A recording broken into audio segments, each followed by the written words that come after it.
Bonjour tout le monde, j'espère que vous allez tous très bien. Aujourd'hui on se retrouve pour une nouvelle vidéo d'analyse, donc vidéo d'analyse qui fait suite à la vidéo que j'avais faite la semaine dernière. Donc la semaine dernière, je vous avais donné le range dans lequel on évoluait, donc je vous avais donné mes différents scénarios, je vous avais dit soit on est rejeté au niveau du haut du range et on peut repartir tester soit le bas du range ou le support majeur des 40 000 $. Et donc là, ce qui s'est passé en fait, c'est qu'on est venu, on a eu à nouveau un rebond haussier au niveau de 46 000 $. Donc on est venu former une sorte de tête-épaule, un pattern ETEI inversé. Donc là, on voit épaule gauche, tête, épaule droite, donc qui est plus courte que l'épaule gauche, ce qui est logique. Et derrière, on est venu briser, donc on est venu s'extraire du range. Donc ça faisait partie des scénarios également que je vous avais partagé. Donc c'était pas le scénario que je privilégiais. Moi, je pensais qu'on allait retaper cette zone en bleu. En tout cas, pour moi, il y avait de fortes probabilités. C'était une très grosse zone de support. Et après le rejet au niveau des 52K, pour moi, il y avait de fortes probabilités d'y aller. Cependant, il y avait également le range ici. J'avais dit de toute façon, il fallait surveiller l'extraction du range. Si on cassait vers le bas, il fallait surveiller le support en dessous. Et si inversement, on brisait la résistance des 52 000, là, il fallait repasser boule et repasser acheteur sur les cryptos. Donc là, c'est le cas. Donc on a brisé la résistance des 52 000, donc la résistance de notre ancien range. L'ancienne résistance devient support. Et là, maintenant, pour moi, on repart dans une tendance haussière. C'est-à-dire que maintenant, il faut privilégier les longues, que ce soit en scalping ou pour faire du day trading. Maintenant, on privilégie les longues, sachant qu'on peut avoir un pullback sur la zone. Donc là, retour sur la zone, là, l'ancienne résistance des 52 000, pullback dans cette zone, serait une très bonne opportunité d'achat.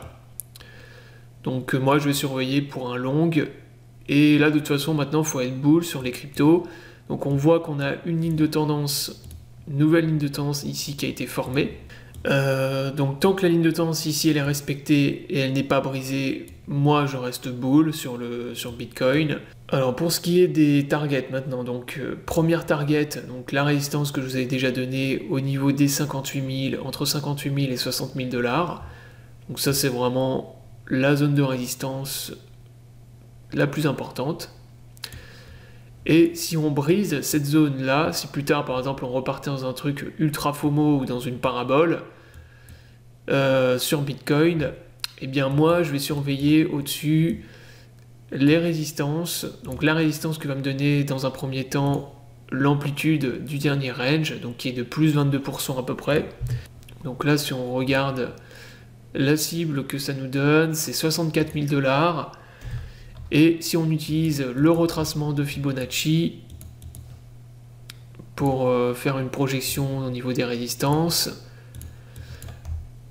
on a donc très grosse résistance des 0,786, donc qui est vers la zone des 66 000 $ à peu près. Donc tout ça, ça nous donne une zone de résistance entre 64 000 et 66 000.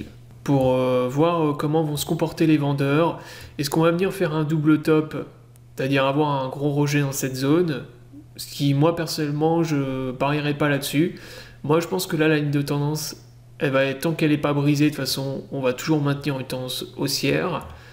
Moi, je repasse pas short tant qu'on brise pas cette ligne de tendance. Moi, je vais surveiller le comportement du marché au niveau des deux zones que je vous ai données. Donc la zone en gros des 59 000, 60 000 $, et au-dessus, donc si on venait break en fait le dernier ATH, 64 000, entre 64 000 et 66 000.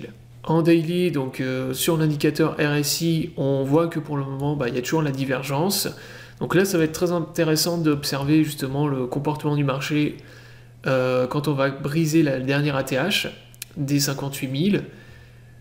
Voir en fait si on va vraiment repartir dans quelque chose de très très bull, donc une grosse forte hausse avec énorme pump, et surtout voir au niveau du RSI ce qu'on va dessiner.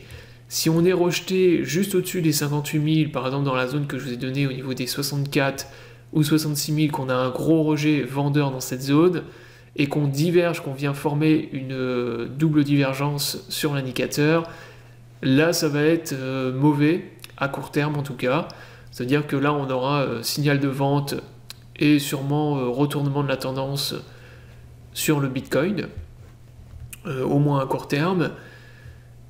Et également, donc ça c'est ce que je vais surveiller quand on va... Là il faut déjà qu'on valide la cassure du dernier ATH, qu'on arrive à passer la résistance des 60 000 $, et également sur le weekly.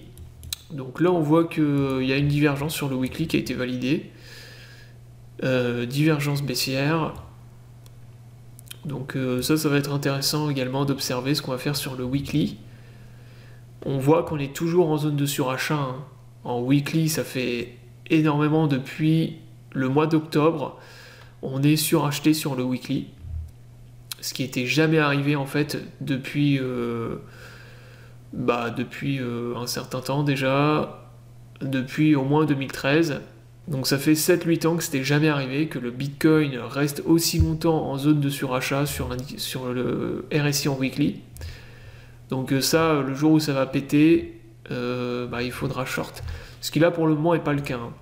Donc là pour l'instant, la bulle sur le Bitcoin a toujours pas explosé.